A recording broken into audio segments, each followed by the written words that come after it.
Muito obrigada, senhor presidente. Cumprimento Vossa Excelência, todos os colegas que acompanham essa sessão.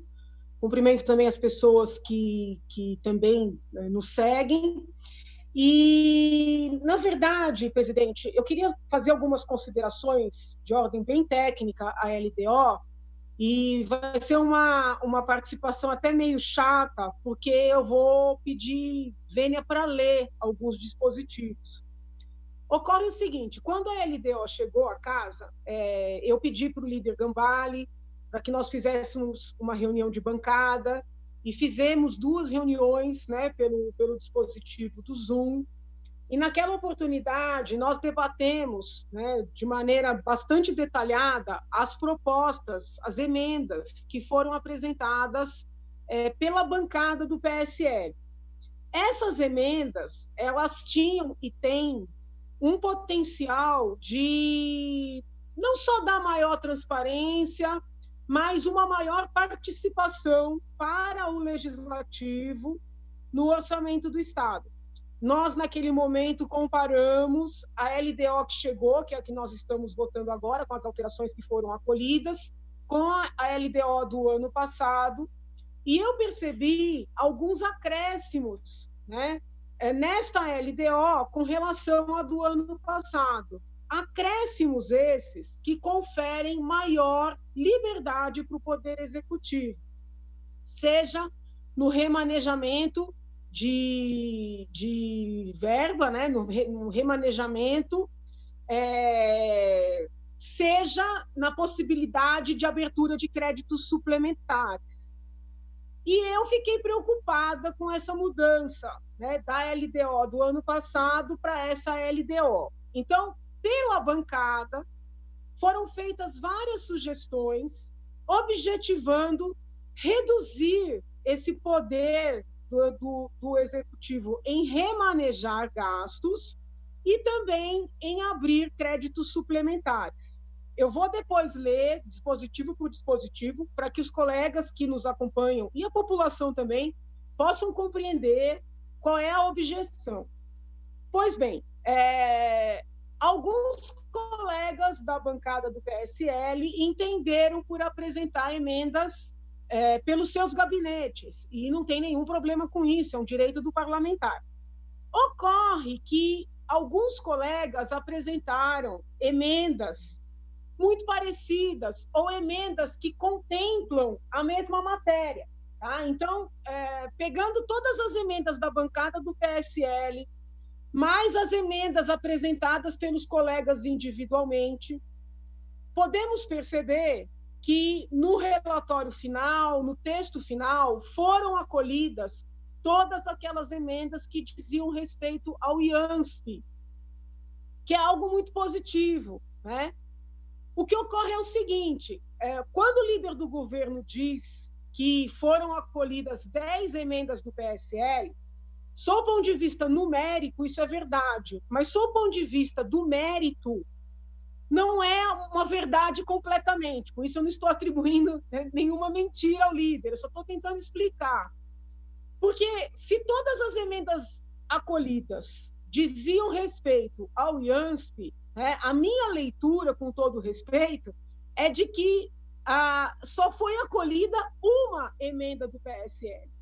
Aquelas que dizem respeito, né, à estrutura da LDO, as linhas mestras da LDO, estas não foram acolhidas. E estas são muito importantes para mim, né, pessoalmente. Né, foram as que eu mais defendi nas reuniões de bancada, são aquelas que são determinantes para o meu voto. Obviamente, eu fui ler o texto final, porque imaginei, pode ser que outro partido tenha feito as mesmas propostas e, eventualmente, os ajustes que eu gostaria tenham sido feitos. Ocorre que justamente os pontos que eu queria modificar por meio das emendas de bancada não foram alterados, tá? Não vou entrar no mérito, eu sei que esse é um tema extremamente polêmico na casa, respeito todas as opiniões, mas uma das imputações feitas à ex-presidente Dilma no processo de impeachment foi justamente da abertura de créditos suplementares sem autorização do Congresso Nacional.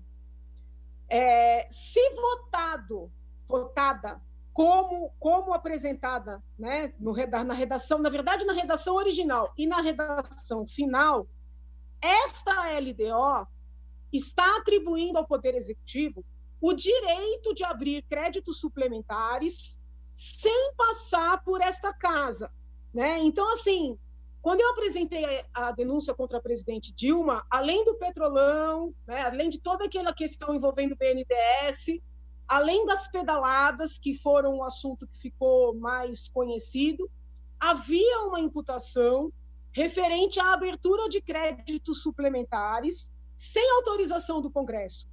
Então, a maneira como a LDO está, como ela veio e como ela foi mantida, é meio como se nós, Poder Legislativo, estivéssemos dizendo assim: senhor governador, o senhor pode abrir quantos créditos suplementares entender que serão precisos, sem nos consultar.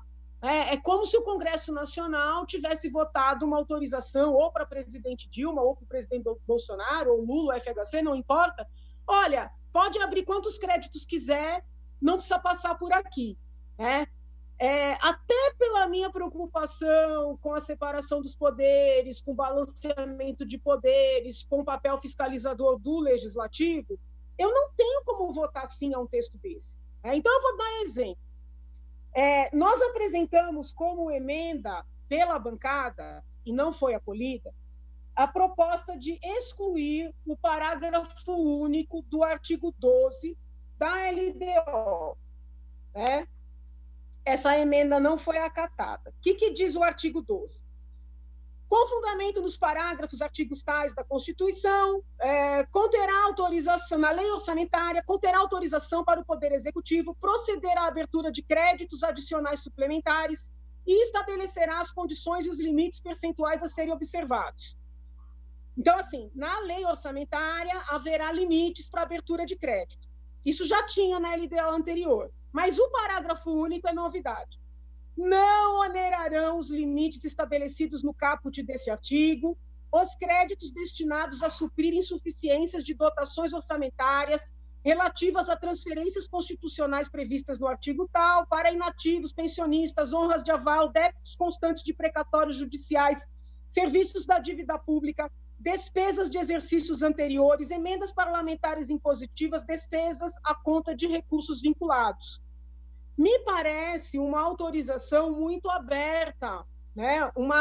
Nós estamos abrindo mão de limites na abertura de créditos para muitas matérias de forma muito aberta, e esse parágrafo é uma novidade nas LDOs. Então, eu pedi para excluir, não foi excluído. O artigo 13, nós, né, tínhamos proposto por emenda de bancada, excluir o artigo 13. O que diz o artigo 13? Que também é novidade com relação à LDO anterior. O Poder Executivo, para atender necessidades devidamente justificadas, mediante a abertura de créditos adicionais suplementares por decreto, poderá transpor, remanejar ou transferir recursos de um programa para o outro, de um órgão para o outro, de uma categoria econômica para outra, total ou parcialmente, até o limite de 15% da despesa fixada na lei orçamentária para o exercício. Me parece também uma liberdade muito grande que o Legislativo está dando a priori ao Executivo. Nós tínhamos feito também uma emenda de bancada para alterar o parágrafo 2º do artigo 19, tá? O artigo 19, ele é um artigo que no caput é importante, porque ele traz, vamos dizer assim, transparência. É obrigatório o registro em tempo real da execução orçamentária, financeira, patrimonial e contábil no Sistema Integrado de Administração Financeira para Estados e Municípios, por todos os órgãos e entidades que integram os orçamentos fiscal e da Seguridade Social do Estado. Só que o parágrafo 2º, que é um parágrafo um tanto quanto longo, no final dispensa a Previcom, a SP-Prev, a Fundação da Previdência Complementar, a SP-Previcom, de cumprir essa exigência do caput. E eu não sei por que colocaram isso aqui. Isso não estava na LDO anterior. De certa forma, isso restringe a transparência, né? Eu acho que é uma perda em termos de controle. E nós estamos autorizando de forma prévia, né, essa dispensa em termos de controle. Eu mesma, como parlamentar, durante a votação da reforma da Previdência, precisei pedir uma série de esclarecimentos, né, para a SP-Prev, inclusive, aqui é a SP-Previcom, mas eu lembro que eu senti falta de informações, né, sobre os tantos imóveis, como adquirir esses imóveis, como é que vão vender esses imóveis. Então, eu acho que nós abrirmos mão de transparência, de prestação de contas, é algo ruim, né? E como isso é um texto novo em termos de LDO, me chamou a atenção, né? Então, esses são 3 pontos que, para mim, são muito importantes. Eu até gostaria, eu vi que o líder do governo está inscrito, eu gostaria, se possível, que ele falasse sobre esses 3 pontos, de uma autorização antecipada para abertura de crédito.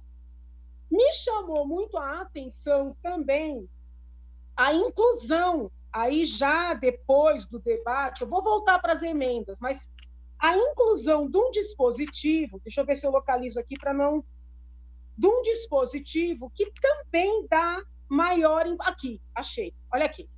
Então, tudo isso que eu falei foram emendas que nós propusemos como bancada e que não foram acolhidas, que, para mim, pessoalmente, são pontos muito importantes, porque nós estamos autorizando o executivo a abrir créditos suplementares, a remanejamento, de maneira antecipada, sem passar por esta casa. Mas, depois dos debates nas comissões, houve a inclusão de um artigo, no artigo 49, houve a inclusão de um artigo 9A, na Lei 17.244, de 2020, que diz o seguinte: fica o Poder Executivo autorizado a desvincular receitas, além daquelas estabelecidas nos quadros 16 e 17, e observado o limite estabelecido no artigo 76A do Ato das Disposições Constitucionais Transitórias da Constituição Federal, para a realização de despesas autorizadas ou abertura de créditos adicionais. Eu, hoje pela manhã, conversei com alguns colegas que não estão vendo com o mesmo olhar que eu estou vendo esse dispositivo. Mas eu estou enxergando aqui mais uma autorização, né, para remanejamentos, desvinculações, porque para remanejar, muitas vezes precisa desvincular. E para abertura de créditos adicionais. Então, assim, esse 9A, para mim, posso estar equivocada, eu queria ouvir, que eu vi que foi emenda de colegas, isso aqui, até conversei de manhã com alguns colegas, para mim, ele piora a LDO, em termos de prestação de contas, em termos de controle, né? Então, assim, quero deixar muito claro que é a minha visão, né? Debati hoje na reunião de bancada, os colegas ficaram de refletir, mas, na minha visão, isso aqui piora, né? Então, se, eventualmente, o líder do governo puder falar, né, do 12, parágrafo único, do 13, do 19, parágrafo 2º, e desse 49, que inclui o 9A, né, todos eles com a mesma mentalidade em termos de abertura de créditos e liberdade para remanejar, eu gostaria, porque desses dispositivos, do esclarecimento desses pontos, depende o meu voto, né? Então, eu gostaria de ouvir, se possível, ouvir também os colegas que apresentaram essa emenda, uma explicação dos porquês, né? Para que nós possamos dar um voto de qualidade. Eu estou vendo que meu tempo está acabando, mas o colega Freitas se inscreveu e me ofereceu uma parte do tempo. Então, colega Freitas, eu estou aceitando para poder continuar falando das emendas de bancada que não foram acolhidas. Muito obrigada, senhor presidente.